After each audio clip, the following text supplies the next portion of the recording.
What do you think happens when we die, James? Well, I think we should rot. You think no embalming, no casket, put us in the ground, plant an apple tree on us? Absolutely. That's what I think. Hello everyone, and welcome back to the channel. Today, we take a thoughtful look at James Taylor, his remarkable journey, the challenges he's faced, and the legacy he continues to build. If his music has ever touched your heart, we invite you to like and subscribe so we can reflect together on the stories that matter. Let's begin.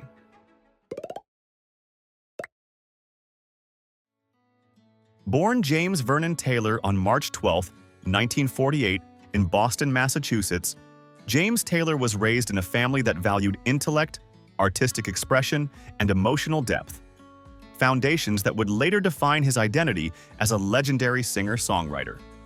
The second of 5 children, James was born into a well-educated and culturally enriched household.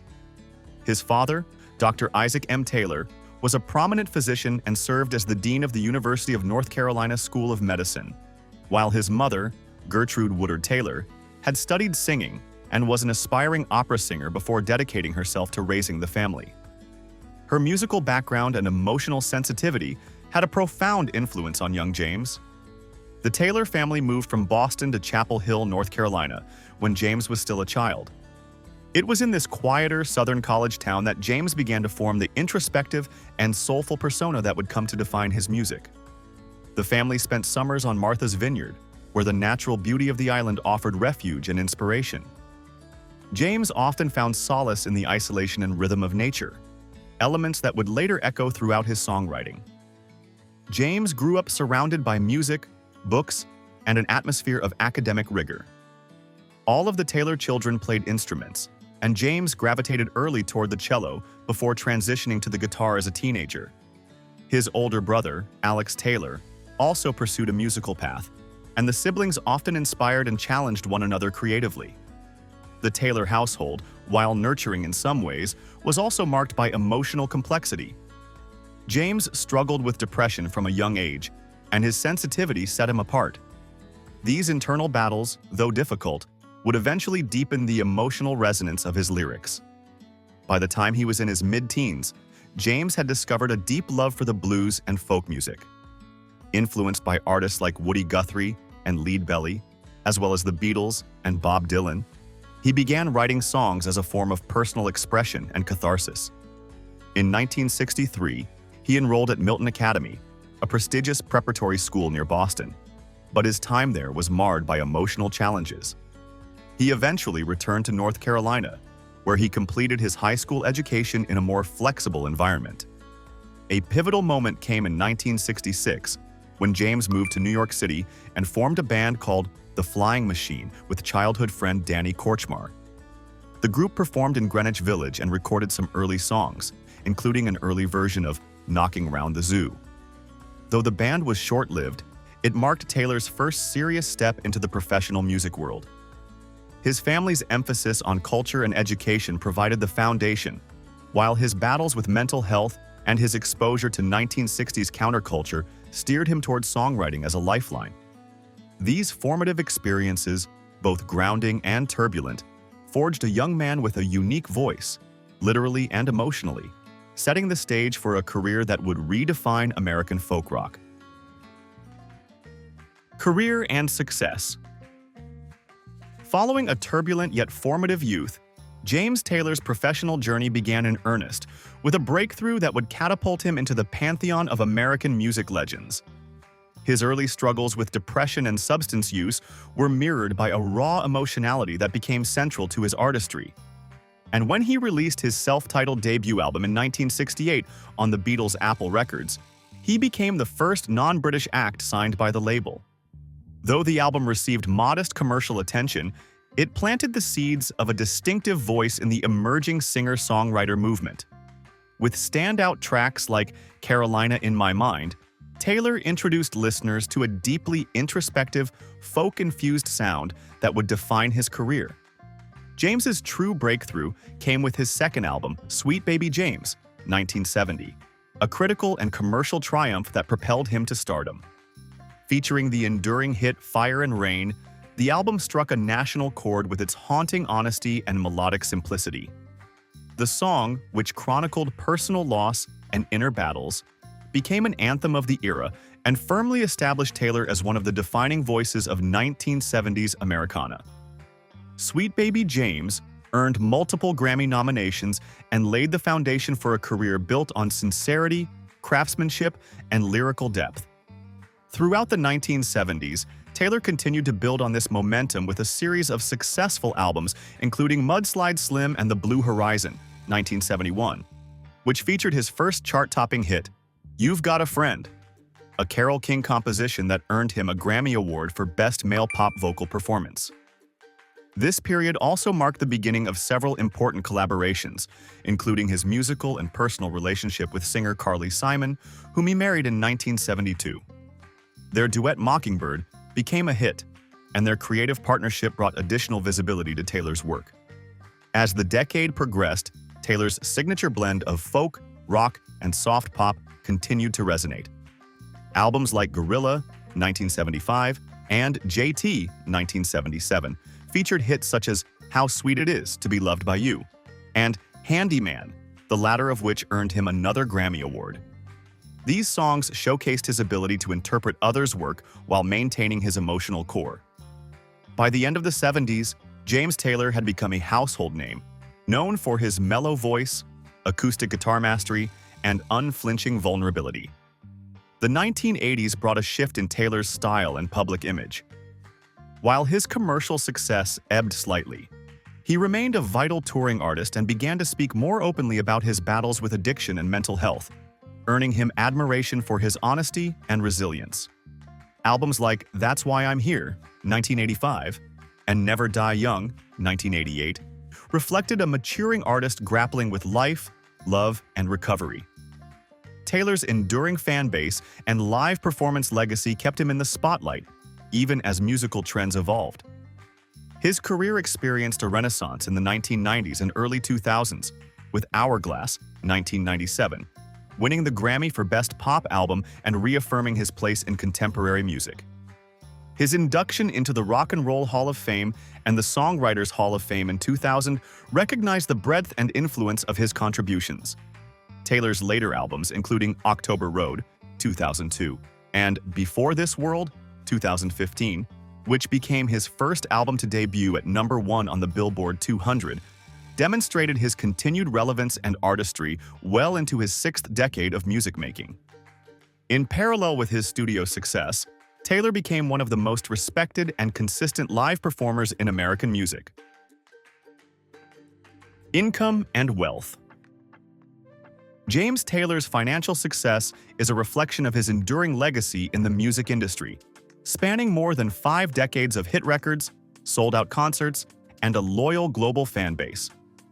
As of recent estimates, Taylor's net worth stands at approximately $80 million to $100 million, built on a career that has balanced artistic integrity with consistent commercial appeal. At the heart of Taylor's income lies his extensive music catalog, which includes timeless classics like Fire and Rain, You've Got a Friend, Carolina in My Mind, and Sweet Baby James. Over the years, he has sold over 100 million records worldwide, a staggering achievement that places him among the best-selling artists of all time. His early albums from the 1970s continue to generate income through streaming royalties, physical reissues, and licensing for film, TV, and advertising. One of Taylor's most consistent and significant sources of income has been live performance touring. Known for his intimate, emotionally rich concerts, Taylor has spent decades selling out venues across North America, Europe, and beyond. Even well into his 70s, he remains an active touring artist, often performing with other legends like Bonnie Raitt or Jackson Browne. His tours reportedly generate millions annually, thanks to high ticket prices and loyal multi-generational audiences. James Taylor's stature in American music has earned him prestigious invitations to perform at events such as presidential inaugurations, national holidays, and state ceremonies. In addition, his accolades, including 5 Grammy Awards, the Presidential Medal of Freedom, and his Rock and Roll Hall of Fame induction, have kept him in high demand for legacy music specials, tributes, and documentary appearances, all of which contribute to his long-term earning power. With the advent of digital music, Taylor has continued to earn from streaming platforms like Spotify and Apple Music, where his catalog sees millions of streams each month. He also benefits from merchandising and branded memorabilia sold at concerts and through his official website, ranging from vinyl reissues and signed instruments to exclusive apparel. His conservative lifestyle and prudent financial management, unlike many celebrities, have also helped preserve and grow his wealth over time. Taylor has famously avoided excessive spending, opting instead for a grounded, stable lifestyle rooted in family, music, and philanthropy. Life and lifestyle. Following a long and financially rewarding career built on authenticity and artistry, James Taylor has embraced a lifestyle that reflects his introspective nature, love for simplicity, and enduring commitment to wellness and compassion. Far from the flash of celebrity excess, Taylor's personal life is marked by a quiet elegance and deep-rooted values shaped by decades of emotional growth, spiritual exploration, and a profound connection to music, family, and the natural world. Taylor's downtime is largely spent in the serene settings of his Martha's Vineyard home, a place that has served as both a sanctuary and a source of creative inspiration for much of his life. He enjoys the tranquility of island life, often partaking in sailing, gardening, and woodworking, hobbies that speak to his methodical and reflective temperament. Sailing, in particular, has long been one of his favorite pastimes, offering him peace, solitude, and an escape from the demands of touring and fame. A lifelong lover of craftsmanship, Taylor is also passionate about guitar collecting and maintenance, often working with luthiers and customizing his instruments to his precise standards. His appreciation for music as both an art and a technical craft is central to how he approaches leisure, with patience, presence, and quiet enthusiasm. While not one to flaunt fashion, Taylor's personal style is laid back and classic, often seen in relaxed jeans, soft button-downs, and his signature cap, a look that has remained largely unchanged through the decades and perfectly complements his unassuming personality. Health and recovery are also key pillars of Taylor's lifestyle. Having publicly battled substance addiction in his early years, Taylor has spent much of his adult life committed to sobriety and mental well-being.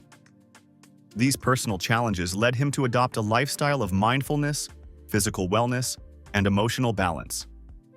He has often spoken about the importance of therapy, support systems, and healthy habits, serving as a quiet yet powerful advocate for destigmatizing mental health issues.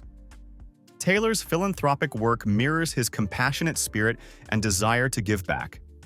He has been involved in numerous charitable causes over the years, particularly those related to mental health, environmental conservation, music education, and disaster relief. He has supported organizations such as the National Alliance on Mental Illness, Natural Resources Defense Council, and Music Cares, a program that helps musicians struggling with addiction or financial hardship. Though he has largely avoided controversy throughout his career, Taylor has faced personal trials that shaped the thoughtful, grounded man he is today. His early years were marked by a series of emotional lows, including multiple stints in psychiatric hospitals and rehab facilities. Rather than let these struggles define him, Taylor turned them into creative fuel and spiritual growth, emerging as an artist who not only survived but flourished with remarkable grace. His public candor about these challenges has inspired countless fans facing their own hardships and deepened the emotional connection many feel to his music. In his day-to-day life, James Taylor enjoys a simple and family-oriented existence. He values privacy, routine, and personal reflection, and prefers the comfort of home and nature over the glare of Hollywood spotlights. Even after decades of fame, he remains remarkably humble and approachable, frequently engaging with fans during shows and sharing personal stories during his performances. James Taylor's lifestyle reflects a man who has found peace through perseverance, purpose through creativity, and joy through simplicity. His personal journey, from turmoil to triumph, from introspection to public advocacy, adds a deeply human dimension to his legacy. It's a lifestyle that not only complements his gentle musical spirit, but also reinforces why he remains one of the most respected and beloved figures in American cultural history. Personal relationships. Continuing from his grounded and introspective lifestyle, James Taylor's personal relationships have been central to the emotional journey that defines both the man and the music. His life has been marked by deeply formative connections, romantic, familial, and professional, that have shaped his art and brought both solace and sorrow. Through marriages, friendships, heartbreaks, and reconciliations, Taylor has remained steadfast in his pursuit of emotional truth and connection.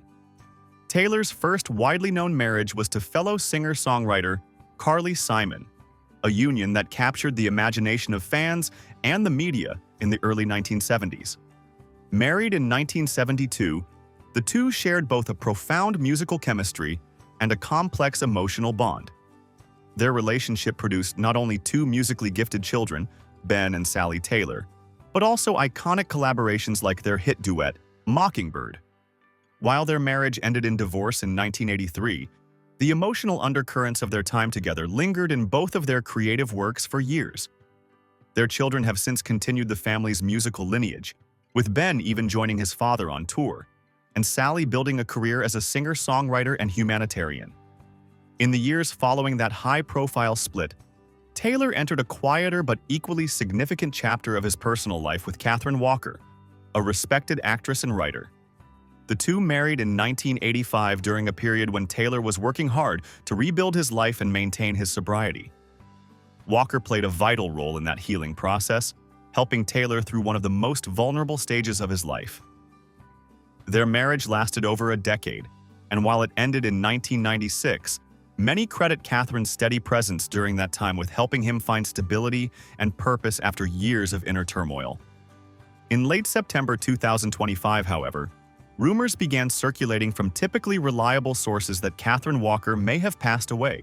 News that, while unconfirmed, has sent ripples through the communities that knew and admired her. The source of the rumor is the same that quietly reported the death of Dolly Parton's husband just a week before it was officially confirmed. Walker's potential passing, if true, would mark a somber moment in Taylor's life, another deeply personal chapter closing. Despite their separation, Taylor often spoke with respect and appreciation for what Catherine brought into his life during those crucial years.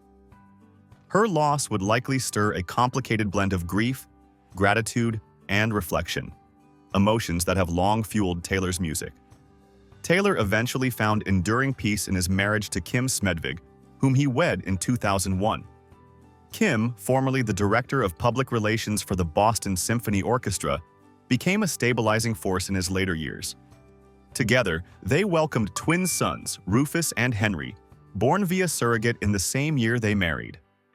Unlike Taylor's earlier, more public relationships, his bond with Kim has been notably private, marked by mutual support, tranquility, and an evident desire to shelter their family from the pressures of fame.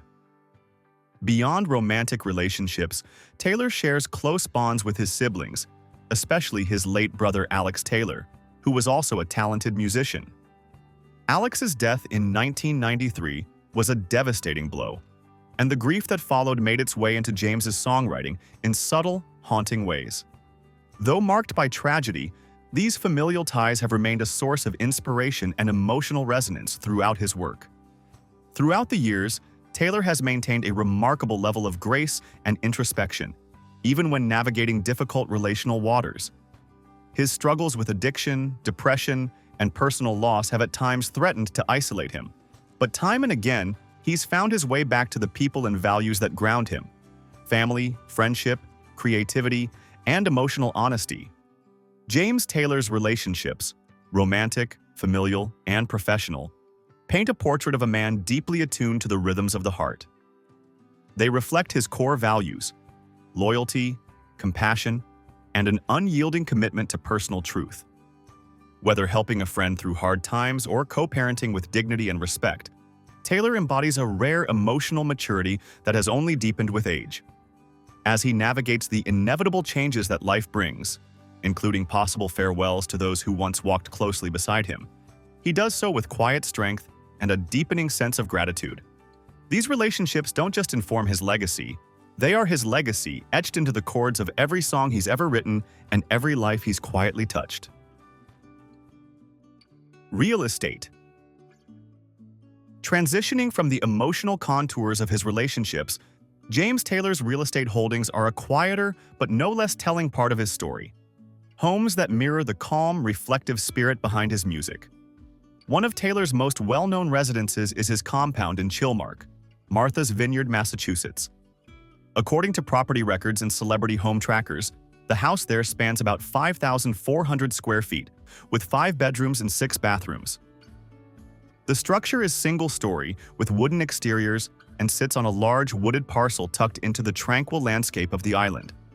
While precise purchase details are not widely reported, Taylor is believed to have held this property for many years, gradually making respectful updates rather than dramatic overhauls. The aim seems to remain continuity with nature, preserving views, integrating the house with its surroundings, maintaining privacy, and ensuring the home is well insulated and comfortable but not ostentatious. Before his vineyard life became his primary base, Taylor also maintained a home in western Massachusetts, and over the years had ties to a residence in Chapel Hill, North Carolina, his childhood region. In Chapel Hill, the house where he grew up, in the Morgan Creek neighborhood, underwent renovation and restoration after years of deterioration, adding fresh life to his childhood environment. That home is often cited in human interest stories as a symbolic touchstone of his past, though he no longer resides there. Taylor's primary current residence remains his Martha's Vineyard estate in Chilmark, which he uses part-time. Given his long tenure there, the home functions as both sanctuary and creative hub. Though public sources don't list detailed features like home theaters or pools, the emphasis is clearly on large open living spaces, quiet nooks, indoor-outdoor flow, and gardens or wooded buffer zones for privacy. From what is publicly known, major flashy amenities are not the priority. Instead, the home's strengths lie in natural beauty, isolation, and timeless design. The aesthetic leans rustic meets refined. Soft wood interiors, neutral tones, large windows to frame New England light, natural materials, and a layout that supports quiet reflection. The home's design appears to favor function and warmth over showmanship. Unlike many celebrities who frequently trade properties, Taylor's real estate trajectory is characterized by steadfastness and rootedness. He seems to hold on to homes for decades, shepherding them carefully rather than flipping for profit. His real estate choices reflect someone who views property as a foundation for creative life, family, and retreat, not as a status symbol. Cars and vehicles. In his early years, long before the acclaim and awards, James Taylor's connection to cars was more about getting from place to place than making a statement. While exact details of his first car aren't widely known, those who knew Taylor in his formative years describe a man who preferred reliable, no-frills transportation, often old sedans or practical wagons that matched his introspective, unpretentious lifestyle as a budding folk musician. Touring the coffeehouse circuit in the late 60s and early 70s, Taylor was more likely to be found riding in band vans or beat-up station wagons than flashy convertibles. As Taylor's career blossomed and his wealth grew, his taste in vehicles evolved, but not dramatically.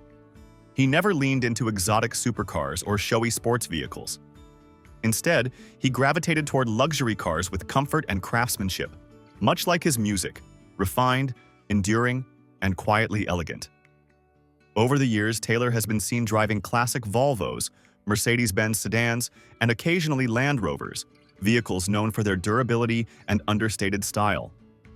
One car he's reportedly kept for years is a vintage Mercedes 300 series, cherished more for its engineering and comfort than its prestige. Much like his homes, Taylor's cars are extensions of his personality, steady, reliable, and a bit old school. Though not known to maintain a vast collection, Taylor has a clear appreciation for vintage craftsmanship, often supporting classic car shows or visiting auto restoration shops on Martha's Vineyard and in western Massachusetts. However, he's also kept pace with the times. Rumors have circulated that he added a Tesla Model S to his garage in recent years, reflecting an interest in sustainability and technological elegance that aligns with his environmental values. For travel, Taylor typically opts for tour buses rather than private jets, especially when performing across the U.S. His custom buses are said to be modestly outfitted with comfortable living quarters, recording gear, and quiet space for writing or reflecting between shows. When long-distance travel is necessary, Taylor has been known to fly private, though even in the air, his preferences lean toward efficiency over extravagance. Current lifestyle. Continuing the steady rhythm of his introspective lifestyle, James Taylor remains a quietly vital presence in 2025, still shaping the cultural landscape through his music, legacy, and meaningful personal contributions. Though now in his late 70s, Taylor shows no signs of fading into the background. Instead, he's entering a graceful new chapter, one defined by mentorship, creative revival, and a deepening relationship with both his art and his audience. This year, Taylor's body of work is receiving a major theatrical tribute in the form of Fire and Rain, a stage musical based on his life and music, currently in development. The project, which features a book by Pulitzer Prize-winning playwright Tracy Letts and direction by David Cromer, promises to explore the emotional highs and lows of Taylor's storied career, from personal struggles and heartbreak to musical triumphs and enduring love. The musical is already generating buzz and is expected to open in the 2026 to 2027 Broadway season. Taylor, while not starring in the production, is said to be deeply involved behind the scenes, helping shape the show's emotional tone and musical authenticity. Earlier this year, Taylor also enjoyed a rare chart resurgence, with 3 of his albums simultaneously appearing on various Billboard charts, including his collaborative live project Just Call Out My Name with longtime friend Carole King. The renewed interest in Taylor's catalog, fueled by both nostalgia and new audiences, has led to a rise in vinyl sales, streaming activity, and critical retrospectives celebrating his timeless sound. Beyond the stage and studio, Taylor continues to connect with fans through his virtual summer concert series, a project he's hosted via his official website. This season's highlight included a restored broadcast of his 1979 Blossom Music Festival performance, streamed in July to thousands of viewers worldwide. These curated releases offer a window into Taylor's musical archive and allow new generations to experience the raw intimacy and elegance of his earlier work. Despite no longer embarking on major international tours, Taylor remains accessible to fans through his select live residencies, including rumored performances later this year in Boston's Symphony Hall, a venue that holds personal and artistic significance. These appearances are expected to blend orchestral arrangements with his classic acoustic sound, offering an elevated yet intimate experience that captures the essence of his artistry. Even in a slower rhythm, James Taylor continues to evolve, staying relevant not by reinvention, but through thoughtful engagement, timeless songwriting, and a deep connection to his audience. That brings us to the end of this story. If you enjoyed it, don't miss the other celebrity journeys waiting for you on screen. Thanks so much for watching.